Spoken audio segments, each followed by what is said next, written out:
There are fairies on the farm. My award-winning fairy fantasy novel, The Ghost of Nothing, is available now in paperback, hardcover, ebook, and audiobook, so be sure to check it out.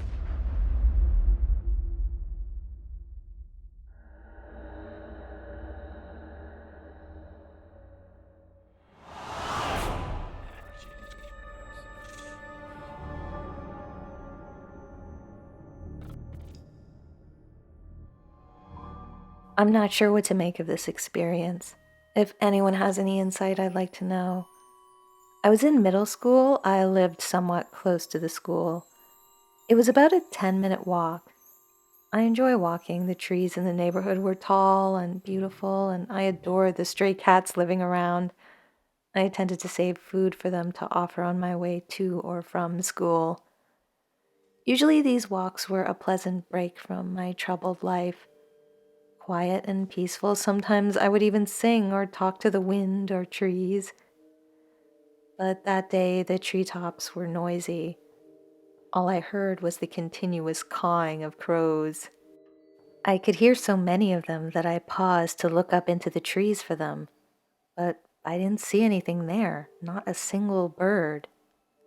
I assumed they were in the area, maybe on a roof or something, and that's why I could hear them but not see them. I continued on my way and then stopped. I had suddenly noticed on a lawn nearby that there was what looked to be around maybe 20 cats just sitting there in the grass. All of them were white and black with green eyes, and they were all staring right at me. It felt super weird. This old Santa Claus looking man in earth colored clothing then came out on the lawn and started raking leaves, which made me feel a bit better. I figured the cats belonged to him. It was still weird though. Why were there so many of them? And why did they all look so similar? Anyway, I continued on my way, walking past the lawn and trying not to stare at all the cats, when the man spoke to me. He asked if I liked cats. I politely said yes, and he asked if I wanted to play with the cats. They were all still just sitting there watching me, and I felt very unsettled. I told him I couldn't go near the cats because my mom was allergic. This was true, but really it was just an excuse because normally this wouldn't have stopped me. I was just feeling very uneasy. The man made a face as if he didn't like my answer. I was very uncomfortable at this point, so I just started speed walking away from the block. At the end of it, where the trees were thinned, I looked up again, realizing the crows had gone quiet all of a sudden. On the first branch of the tree right above me was the largest bird I had ever seen. It was black and it looked at me before making this cough-like sound and flew off. I was amazed by it and thought it might be a raven, which I'd never seen before.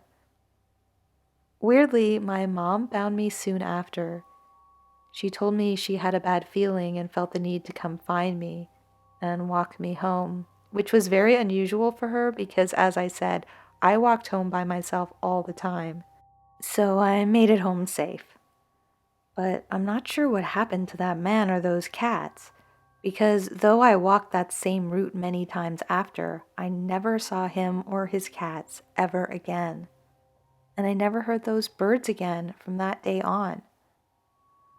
I still wonder what might have happened if I'd taken the man up on his offer and gone over and pet or played with his cats.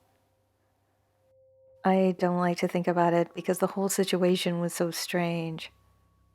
I don't think that man was human.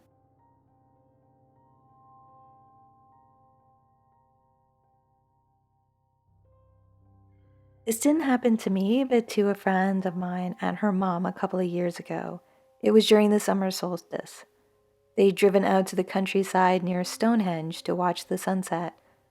They'd parked up on a quiet road, sitting outside the car, just chatting and gazing towards the stones, which were quite a distance away. That's when they both saw a giant hare. It appeared to be as tall as the stones themselves and emerged from behind a low mound next to the road. My friend said she thought her eyes were playing tricks on her at first, but then her mom gasped and said something like, "What is that?" And they both panicked and scrambled into the car. Then my friend looked back towards where they'd seen the hare, but it was gone. Discussing it with her mom in the car, they both described the same thing: a giant hare, at least the size of the stones from their perspective. She said it was in silhouette because of the sunset, but she's sure of what she saw. To this day, my friend swears it wasn't some kind of weird trick of the light. Her mom saw it too and is also adamant about it. I've heard stories of strange sightings near ancient sites before, but a giant rabbit? This is the first and only time I've heard something like this, so I thought I'd share.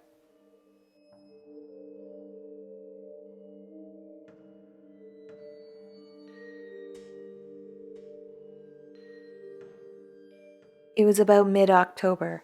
I was a front seat passenger in a car driven by a friend on a country lane in Cornwall. We were climbing a hill on a bendy road. As we drove along, my attention was drawn to the side of the road, where I saw a tiny, silvery gray cat. I'd guess it was about 4 inches high. It seemed to be meowing or hissing.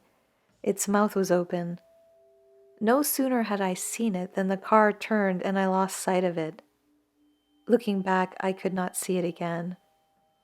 On returning to Oxford, I told a friend about it.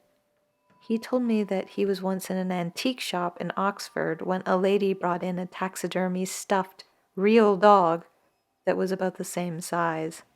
So maybe it's possible for a cat to be that size? I don't know. I do know I'd never seen a cat that size before, and to me it didn't look right. I don't think it was a cat. I think it was something else.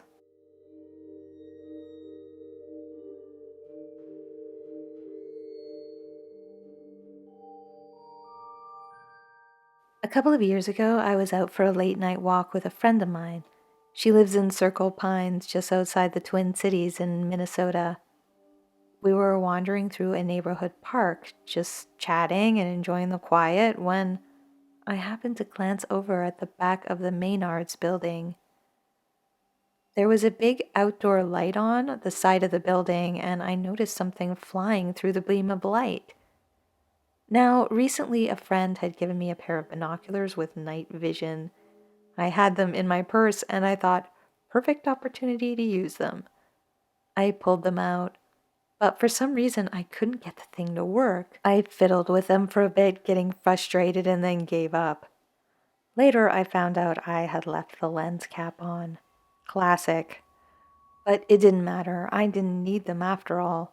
Both my friend and I could see clearly that there were these 3 massive bird-type things flying in and out of the light, circling over and over again.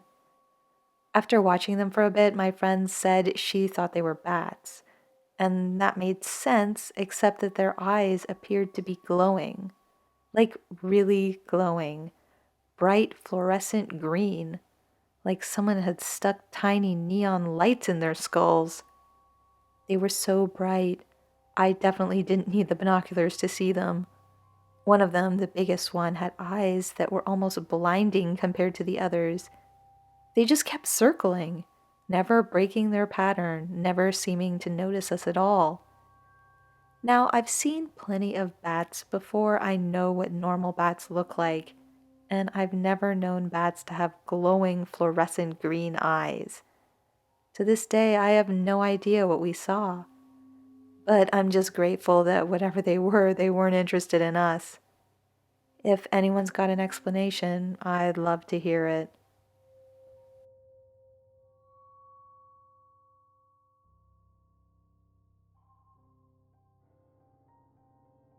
I was on my way to pick up my ex-fiance from work. The town I live in Illinois, is a strange place. One minute you're in civilization, next it's country roads, then back in town again. As I was passing the hospital, I stopped at a stop sign, and that's when I first actually realized how foggy it had become. I believe it was early October, because I noted how perfectly creepy it seemed given the time of year. The fog was so thick I could barely see even with my headlights on, so I was driving pretty slowly. Suddenly, at the base of this fog, I saw two black legs of what I thought was a fawn. They were the same size, small, light brown with white spots, but I only saw two legs and the lower half of what I swear was an upright body, complete with a small deer tail. I saw it clearly in my headlights as it ran across my path. It ran like a human, 1 foot before the other, and I heard its tiny hooves hit the road as it ran. Not four of them, just two. It appeared to be a bipedal fawn.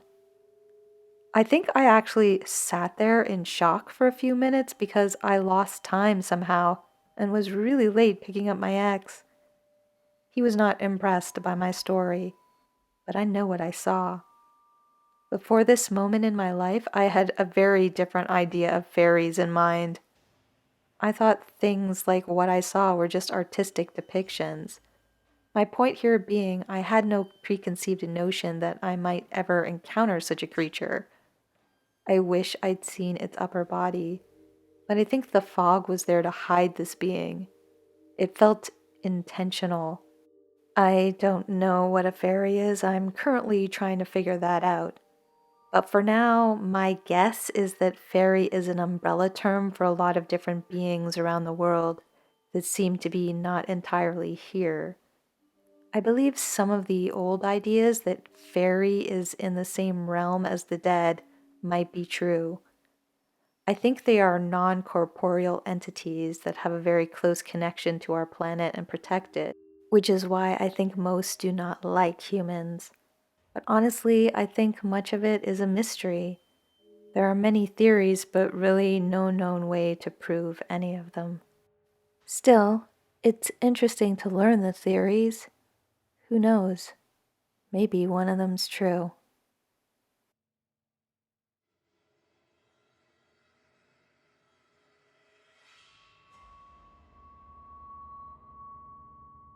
I am from Michigan, United States, and in July 2009, I took a senior trip with 10 classmates to Ireland. Our flight landed at the Shannon Airport July 14th around 7 a.m. after a nonstop flight from New York. We all boarded the tour bus to drive to our first stop in Killarney, and while I'm not sure the exact route we probably took N21 to M20. I sat in the window seat next to one of my classmates who fell asleep.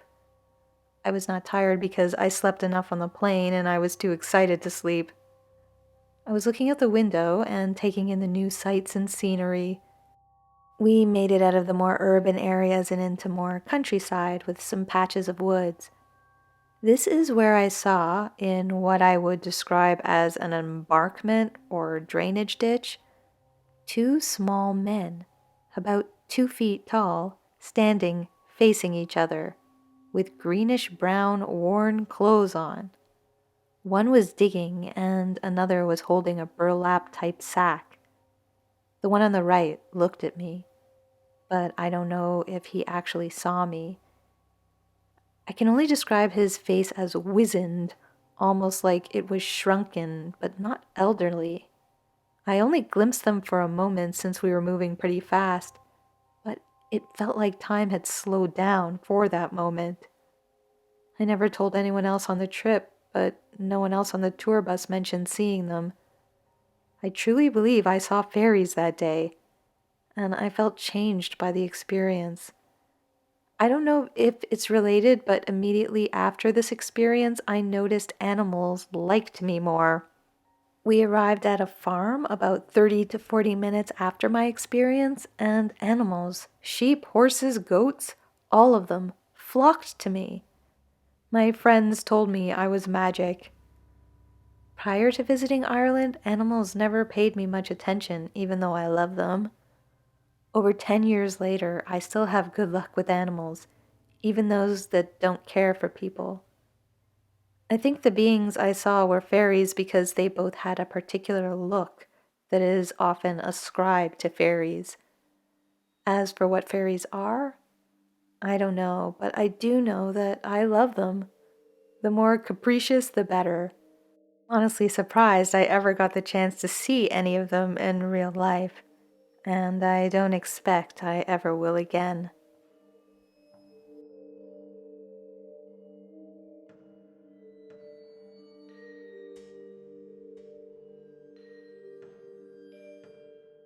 This experience happened in Texas.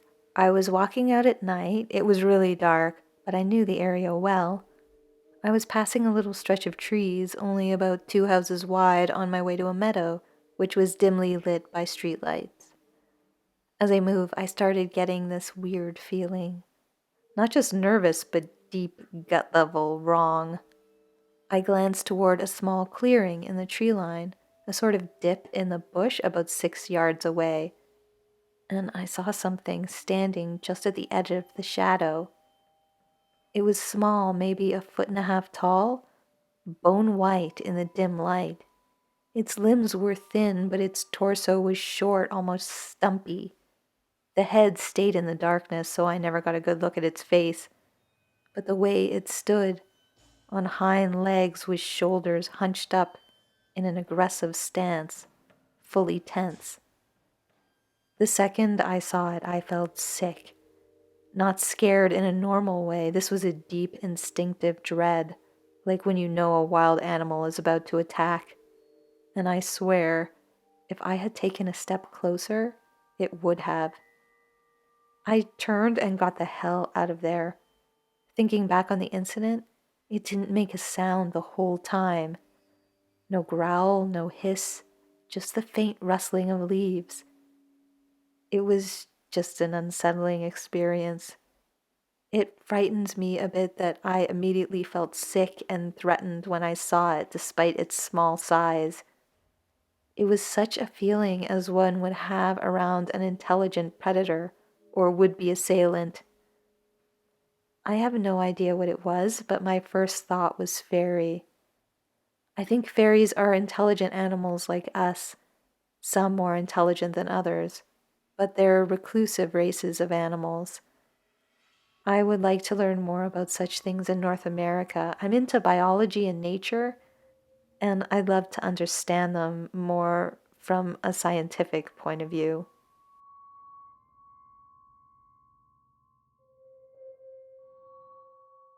I work at a nature reserve in Quebec. While walking the trails one afternoon, I got the distinct impression that something was jumping from tree to tree, following me. But when I looked back, I saw nothing there. That evening, while relaxing in my office, I started mindlessly scrolling social media, and strangely, I saw many pictures in a row of satyrs. And I thought to myself, I would love to meet one. A few minutes later, a flash of light occurred at the edge of my vision, about shoulder height, near the middle of the large office. Sensing that something was there, I turned off my electronics and said, "Hello?" and offered to listen if the being wanted to introduce themselves. Then I felt energy run up and down my legs, and when I looked down, I had this vision. My legs were furry like those of a satyr, and I felt strongly that this being was in the room with me, giving me this vision. I was looking down at my own legs, as if I were him, looking down at his own legs. I then got an impression of what he looked like and the village he was from. I tried asking more questions, but that was the end of it, just a quick vision, and then it all faded and the sense that he was there went away. This was the only time something like this had ever happened to me. The only way I can explain it is that maybe this creature communicates telepathically. That's the feeling I got. He was trying to tell me about himself and his life. He looked like a satyr, which, from what I understand, is a type of fairy. He had shaggy, wavy brown hair, brown eyes, tanned skin, was wearing a brown leather vest, and had furry legs. Based on my experience, I now wonder if fairy sightings might be more common than people realize, but that they go unnoticed because the person is either not curious about what they are seeing or shrugs it off as imagination or something else. I'm not experienced or educated enough about fairies to have a fully fledged opinion on what they are, but I think they can be helpful, mischievous, or malevolent towards humans, just like humans are towards animals. But I'd love to learn more about them and to be able to have another experience someday.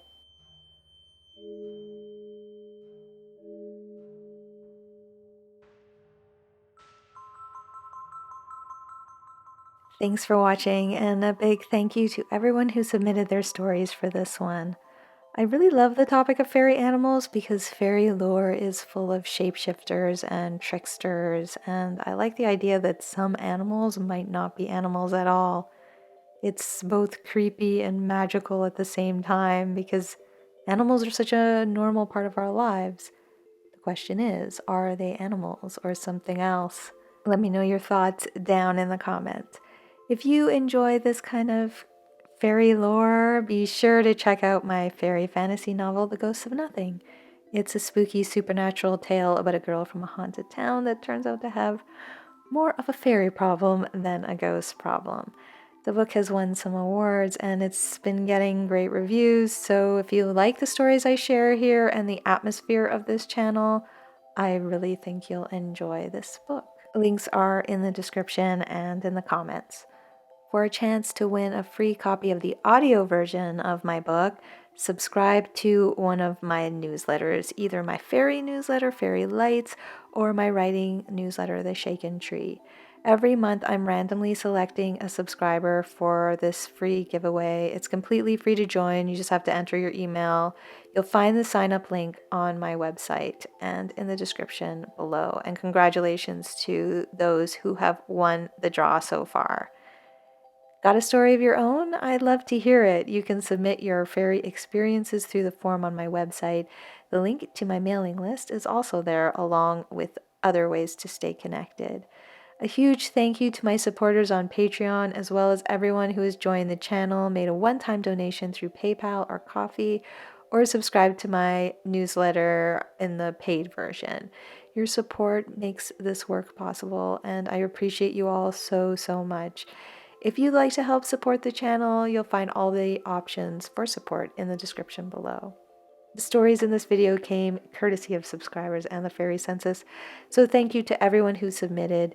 These stories were edited for dramatic effect, but if you'd like to read the full Census stories unedited, follow the link in the description to the Fairy Investigation Society's website. If you enjoyed this video, please leave a comment, like, share, and subscribe if you're new. It really helps the channel grow. And don't forget to hit the bell to be notified when new videos go up. And until next time, this has been a visit from your scary fairy godmother.